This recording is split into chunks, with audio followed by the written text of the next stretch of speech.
저녁 기도회에서 찬양을 하는 영광 돌릴 텐데요. 잘 감당할 수 있도록 늘 위에서 기도해 주시면 감사하겠습니다. 우리 같이 인사하도록 하겠습니다. 우린 일어나서 함께 가는 교회입니다. 우린 일어나서 함께 가는 교회입니다. 네, 한 번 더 인사하겠습니다. 예수님을 본받는 자가 됩시다. 자가 됩시다. 네, 2003년에 개봉한 브루스 올마이티라고 하는 아주 재미있는 미국 코믹 영화가 있습니다. 이 영화의 제목을 우리말로 옮기면은 전지전능하신 브루스라고 할 수 있습니다. 코믹 연기의 달인인 짐 캐리가 주인공 브루스로 나오는데, 브루스는 방송국 기자입니다. 브루스의 꿈은 9시 메인 뉴스의 앵커가 되는 겁니다. 그러나 그는 현재 6시 내 고향 뉴스 이런 데 나오고 있어요. 경쟁자에게 이제 메인 뉴스 앵커 자리를 이제 빼앗기게 되었고, 또 시리하는 가운데 있는데, 많이 실망한 가운데 있는데, 길 가다가 불량배를 만나서 어려움을 겪는 어르신을 도와주다가 오히려 그 불량배들한테 괴롭힘을 당하게 됩니다. 되는 일이 없습니다. 불만이 많이 생기기 마련이겠죠. 그런데 그때 아주 이상한 구인 전화를 받고 자칭 하나님이라는 분을 만나게 됩니다. 그래서 그분에게 이제 채용이 되어서 일주일간 전지전능한 하나님의 일을 이렇게 대행하게 되었습니다. 처음에는 그 제안을 의심하였지만은 기가 막힌 일이 벌어지기 시작합니다. 그러면서 이제 하나님을 믿게 되죠. 그 이후로 이제 자신이 하고 싶은 모든 일들이 다 이루어질 수 있습니다. 내가 저 옷을 입고 싶다 하면은 그 옷이 생기고요. 또 현재는 중고차 타고 다니는데 아주 최고 명품 또 스포츠카로 자신의 차가 이렇게 변화하게 됩니다. 또 길을 가다가 길이 막히게 되면은 길이 뚫리면 좋겠다 하면은 갑자기 통일로가 확 뚫려가지고 단번에 이제 내려갈 수 있게 됐고요. 그래서 이렇게 브루스가 전지전능한 하나님이 아니라 전지전능한 브루스가 되었습니다. 이렇게 전지전능한 브루스가 된 그는 이제 자신이 원하는 일을 다 하게 됩니다. 이제 자신의 경쟁자 에반을 물리치고 이 메인 뉴스의 앵커 자리도 꿰차게 되었고요. 아주 자신이 원하는 대로 하루하루를 살아가게 되는데, 어느 날 자신의 귀에 아주 이상한 소리가 들리기 시작합니다. 가만히 들어보니까 그 소리가 무슨 소리냐면 사람들의 기도 소리입니다. 그래서 사람들이 자신에게 이제 기도하는 거죠. 근데 너무너무 기도가 많아서 그것을 처리하기 불능할 정도입니다. 그래서 하나하나 듣고 다 응답해 줘야 되는데 너무 귀찮으니까, 또 너무 많으니까 그냥 한꺼번에 모두 예스 하게 되었습니다. 그래서 모든 사람의 기도를 다 들어주면은 모든 사람이 행복해하지 않을까 하는 생각에서 예스라고 이렇게 대답을 한 거죠. 근데 그 일로 인해서 세상은 폭동이 일어나려고 합니다. 왜냐하면 모든 사람들이 다 로또 복권 1등에 당첨되었거든요. 로또 복권 1등에 당첨하면은 수천만 원, 수억 원이 돼야 되는데 고작 몇만 원밖에 안 되는 거예요. 다 1등이 되었으니까요. 그래서 사람들이 불만에 가득 차게 되고, 또 자신이 원하는 그런 사랑도 자신이 전지전능한 브루스이기 때문에 자신이 원하는 대로 하려고 하지만은 자신의 뜻대로 되질 않습니다. 오히려 그 일 때문에 사랑하는 사람에게 오해를 받아서 결국은 헤어지게 되었습니다. 그래서 브루스는 일주일 만에 하나님의 일을 갖다가 포기하고 이렇게 내놓게 됩니다. 그리고 그 일을 통해서 이제 브루스는 다시 평범한 자신의 일상으로 돌아가서 그 일상의 삶을 감사하면서 살아가게 되었다고 하는 그런 스토리입니다. 저는 오래전에 이 영화를 재미있게 보았는데 아직도 기억나는 장면이 하나 있습니다. 바로 그것은 브루스가 전지전능한 하나님이 된 뒤에 수많은 사람들의 기도 소리를 듣고 그 기도 소리를 들으면서 아주 힘들어하는 그런 장면입니다. 그래서 그때 처음으로 저도 하나님의 입장을 한번 고민해 보았습니다. 하나님이 되면은 굉장히 힘들겠구나. 수억 되는 사람들이 기도할 터인데 그 기도를 다 들어주시고 일일이 들어주려면 참 힘이 들겠다 하면서 하나님의 입장을 잠시 생각해 본 적이 있습니다. 그리고 우리의 기도를 들어주시는 하나님을 향하여서 감사하는 마음을 가진 적이 있습니다. 여러분도 교회에서 신앙생활을 하다 보면은 브루스처럼 일이 뜻대로 되지 않아서 원망하고 불평하는 일이 생길 수가 있습니다. 또 교회에서 같이 생활하다 보면은 서로 오해와 갈등이 생길 때가 있습니다. 그런데 가만히 생각해 보게 되면 이것은 아주 자연스러운 일이 아닐까 생각이 듭니다. 한 집에서 사는 가족들도 늘 평안히 살아가는 것이 아니라 문제가 많이 생기는데, 하물며 교회에서 교인들 가운데도 문제가 어떻게 안 일어날 수가 있겠습니까? 일주일에 한 번 만나는데, 가끔 만나는데 어떻게 서로를 다 이해하고 또 잘 받아들일 수가 있겠습니까? 그래서 교회는 문제가 있고 갈등이 있고 오해가 생길 수밖에 없습니다. 이것은 교회가 살아있다고 하는 그런 증거이죠. 만약 교회에 전혀 문제가 없다고 한다면 그것은 살아있는 교회가 아니라 죽은 교회가 아닐까 생각이 듭니다. 서로에 대해서 전혀 관심이 없기 때문에 아무런 문제가 생기지 않는 것이 아니겠습니까? 그렇다고 해서 제가 여러분에게 교회에서 문제를 일으키라고 하는 것은 결코 아니라는 것을 기억해 주시면 감사하겠습니다. 여러분, 그러나 우리가 문제가 일어날 때 가장 먼저 해야 될 것은 뭐냐면 서로 입장에서 한번 생각해 보는 것입니다. 역지사지의 자세가 굉장히 중요합니다. 내 입장에서만 생각하지 아니하고 다른 사람 입장에서 한번 생각해 보면은 우리가 서로를 이해하고 또 배려하는 자리를 가질 수가 있습니다. 저도 여러 가지 어려운 문제가 있을 때 가정에서나 교회에서나 또한 여러 가지 사람들과 하는 문제가 있을 때 새벽에 기도할 때 상대방 입장에서 한번 생각해 보게 됩니다. 왜 이렇게 문제가 어려울까 하면서 상대방 입장에서 생각해 보게 되면은 상대방의 입장을 이해하게 되고 또 이해하게 되면 문제가 쉽게 풀리는 것을 경험하게 됩니다.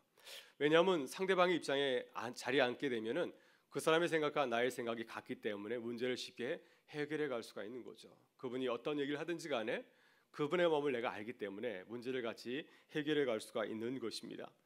올해 우리 교회 표가 일어나서 함께 가는 교회입니다.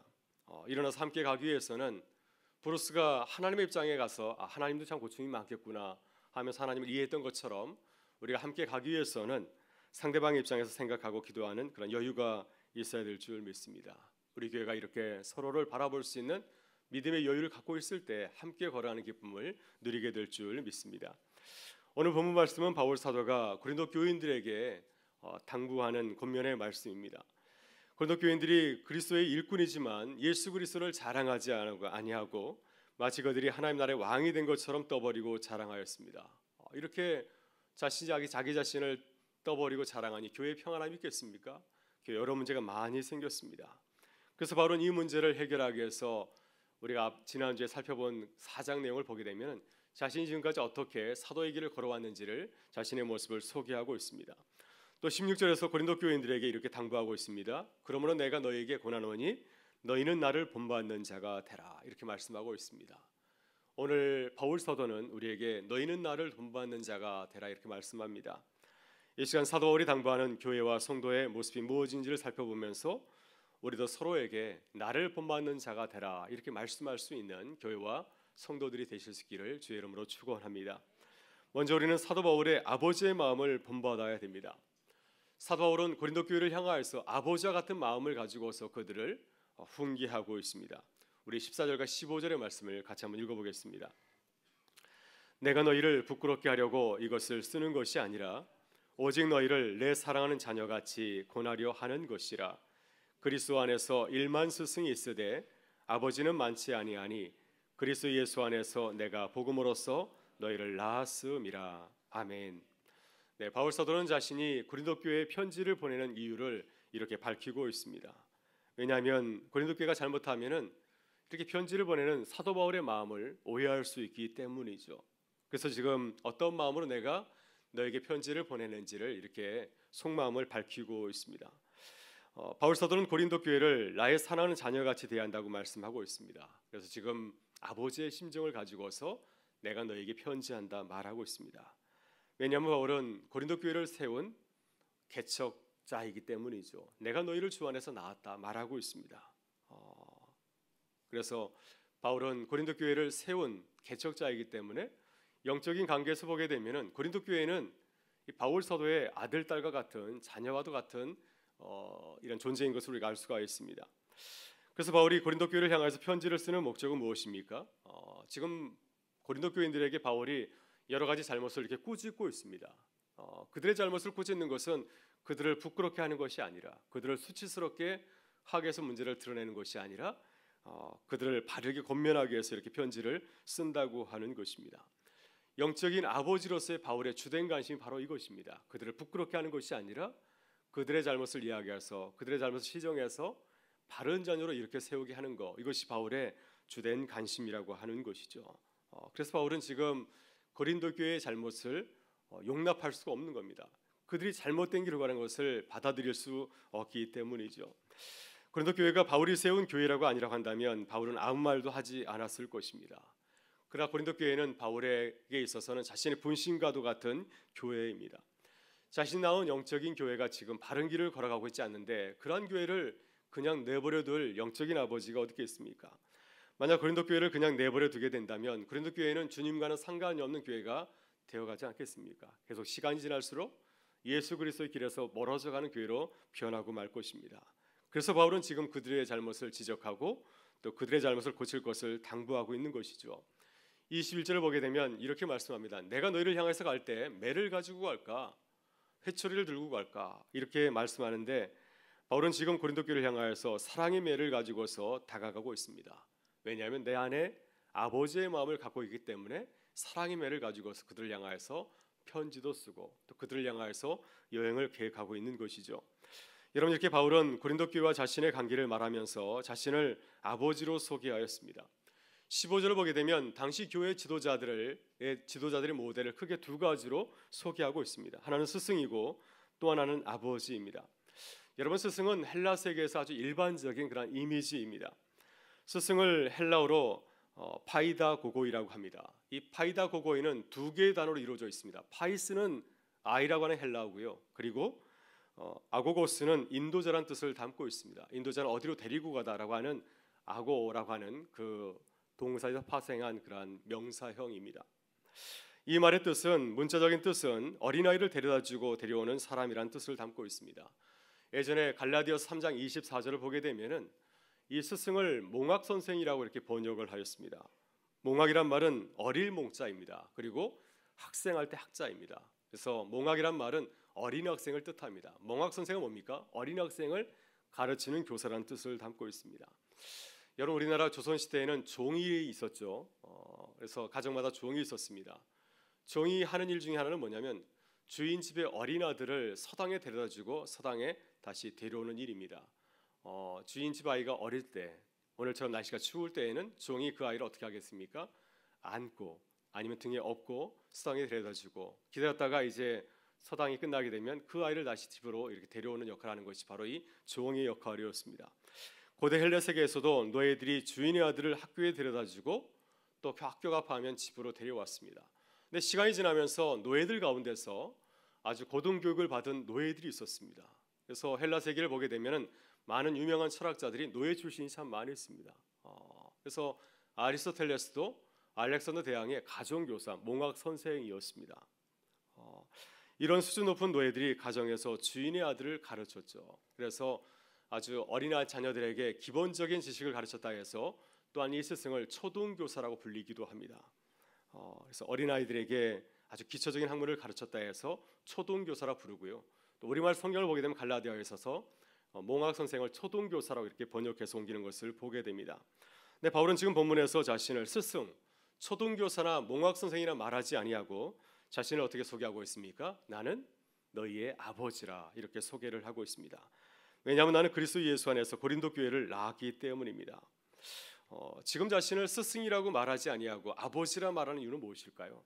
스승과 아버지는 천양지 차이죠.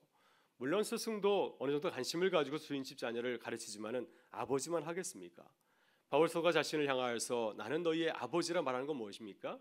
나는 너희를 지식으로 다스리지 아니하고 관계로 다스리지 아니하고 나는 너희를 사랑으로 가르친다, 또 사랑으로 양육한다 하기 때문에 자신을 아버지라고 이렇게 소개하는 것이 아니겠습니까?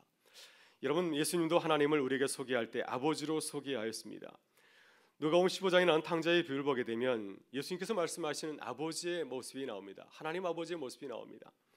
만약 탕자의 아버지가 초등교사나 몽학 선생이라고 한다면 어떻게 탕자를 대하겠습니까? 어느 정도까지는 그 아들을 잘 가르치려고 할 것입니다. 그런데 탕자는 본문에서 정말 아주 망나니 중에 망나니가 아니겠습니까? 함부로 하는 그런 자녀이거든요.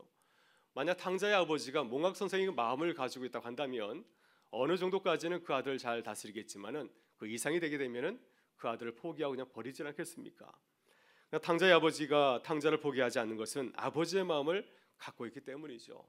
그런 내 아들이라, 내가 얻은 아들이기 때문에 이 탕자의 아버지는 끝까지 포기하지 아니하고 그 아들을 기다리고 또한 기다리는 것입니다. 이것이 예수님께서 말씀하시는 아버지의 표상입니다. 사도 바울이 고린도 교회를 사랑하고 끝까지 포기하지 않은 것은 바로 이러한 아버지의 마음을 가졌기 때문입니다. 내가 그리스도 안에서 낳은 아들이기 때문에 끝까지 너희를 책임지고 너희가 바로 설 때까지 내가 너희를 양육하겠다고 하는 그 의지를 이렇게 밝히고 있는 것입니다. 여러분, 이것이 그리스도 예수 안에서 우리들이 가져야 될 리더의 모습입니다. 하나님께서 우리를 청지기로 부르셨습니다. 우리는 가정에서, 일터에서, 교회에서, 또 세상 여러 곳에서 우리를 하나님께서 청지기로 부르셨는데, 우리가 주일을 감당할 때 이런 아버지의 심정으로 주의 일을 할 수 있기를 바랍니다. 아버지의 심정으로 하나님께서 우리에게 맡겨주신 그 영혼들을 돌보고 또 양육하는 주님의 사람들이 되실 수 있기를 바랍니다. 우리가 스승처럼 지식으로 전하는 것이 아니라 아버지처럼 사랑을 가지고서 또 교회를 섬기고 또 주님께서 우리에게 맡겨주신 일들을 감당하는 주님의 백성들이 되실 수 있기를 바랍니다. 다음으로 우리는 디모데처럼 신실한 자녀들이 되어야 됩니다. 바울은 고린도 교인들을 향하여서 바울의 영적인 아들인 디모데를 본받으라고 말씀을 하고 있습니다. 우리 16절과 17절의 말씀을 같이 한번 보겠습니다. 같이 읽겠습니다. 그러므로 내가 너희에게 권하노니 너희는 나를 본받는 자가 되라. 이로 말미암아 내가 주 안에서 내 사랑하고 신실한 아들 디모데를 너희에게 보내었노니 그가 너희로 하여금 그리스도 예수 안에서 나의 행사 곧 내가 각처 각 교회에서 가르치는 것을 생각나게 하리라. 아멘.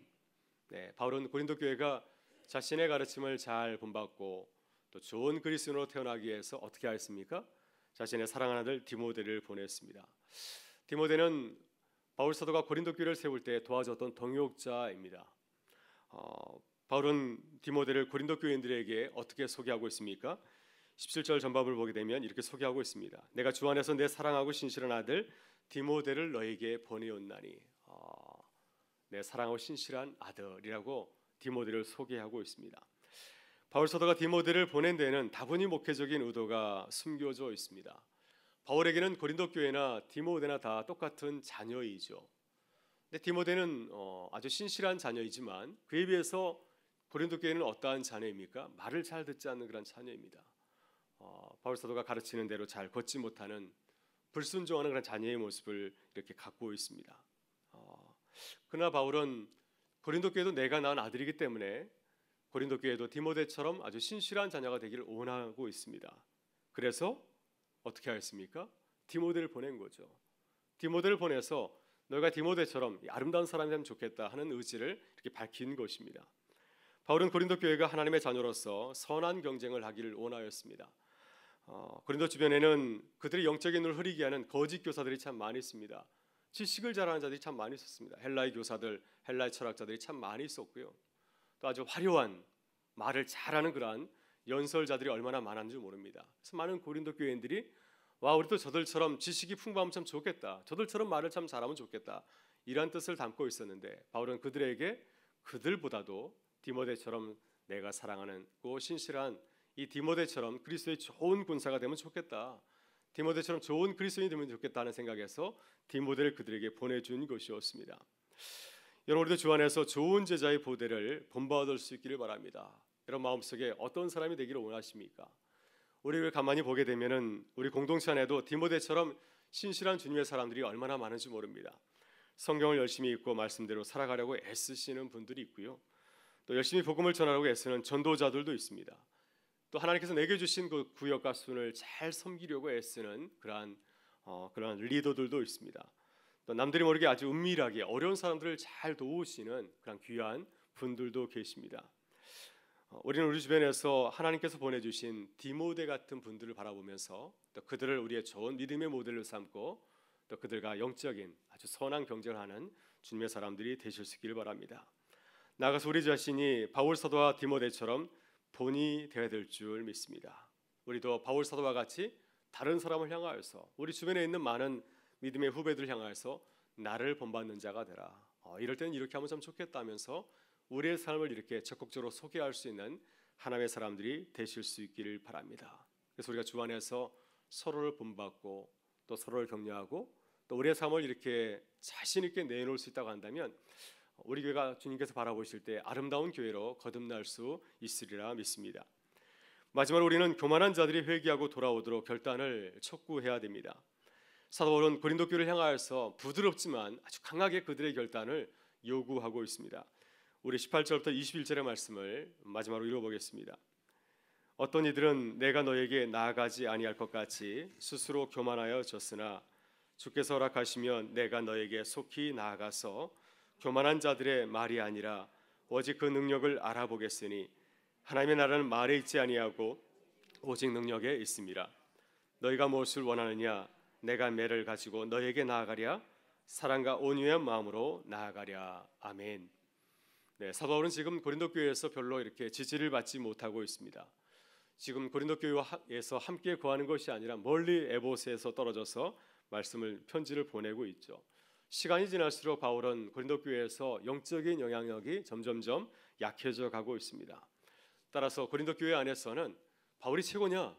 나도 바울처럼 아주 위대한 사도다. 이렇게 말하는 사람들이 나올 정도가 되었습니다. 이런 소식을 들으면서 불편한 소식을 들으면서 바울은 고린도 교회를 향해서 강하게 호소하고 있습니다. 지금 여러분들은 내가 멀리 떨어져 있어서 스스로 교만해져 있습니다. 그래서 나를 무시하고 자기 마음대로 행동하고 주장하는 자들이 있는 것을 알고 있습니다. 그러나 나는 여러분들이 분명히 알아야 될 것이 있음을 여러분에게 알려주고 싶습니다. 하나님의 나라는 단순히 말에 있지 아니하고 능력 있는 삶을 살아가는 것이 매우 중요합니다. 하나님께서 내게 허락하시면, 하나님께서 원하시면 나는 곧바로 여러분에게 갈 수 있습니다. 그때 제가 어떤 마음을 가지고서 여러분에게 가는 것이 좋겠습니까? 내가 그때 교사와 같이 회초리를 들고 가는 것이 참 좋겠습니까? 아니면 아버지와 같이 자녀를 사랑하는 아버지처럼 사랑과 온유한 마음으로 가야 하겠습니까? 판단은 여러분에게 있으니 여러분들이 결정하실 수 있기를 바랍니다. 바울은 이렇게 편지를 보내면서 그들의 결단을 촉구하고 있습니다.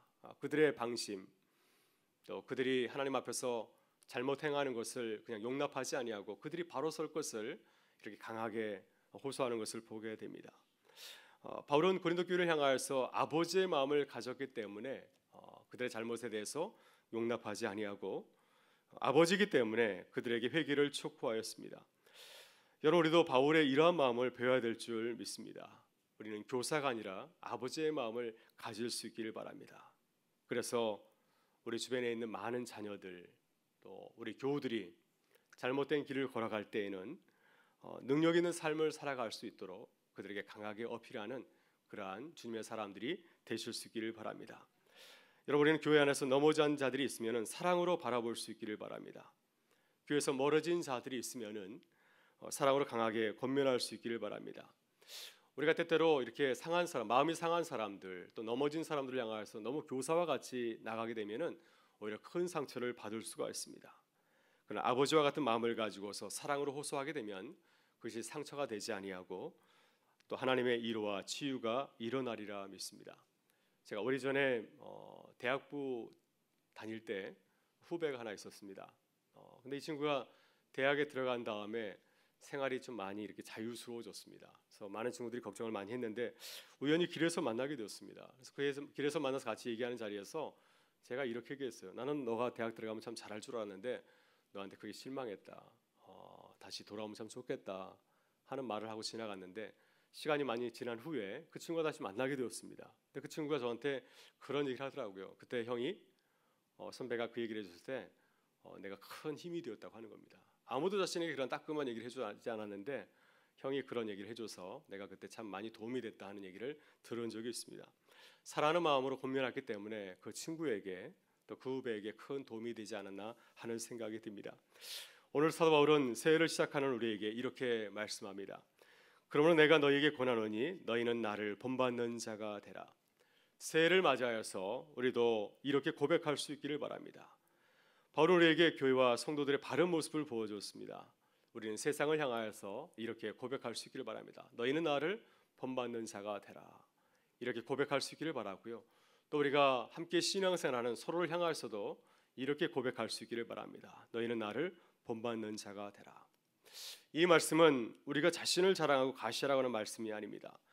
바울 사도가 그리스도 예수 안에서 사도의 길을 걸어간 것처럼 우리도 말이 아니라 능력 있는 삶으로 주님의 제자로 살아가라는 말씀인 줄 믿습니다. 새해 우리가 주 안에서 예수 그리스도를 더욱 본받을 수 있기를 바랍니다. 그래서 우리의 삶 속에서 그리스도의 아름다운 향기가 흘러나올 수 있기를 주님의 이름으로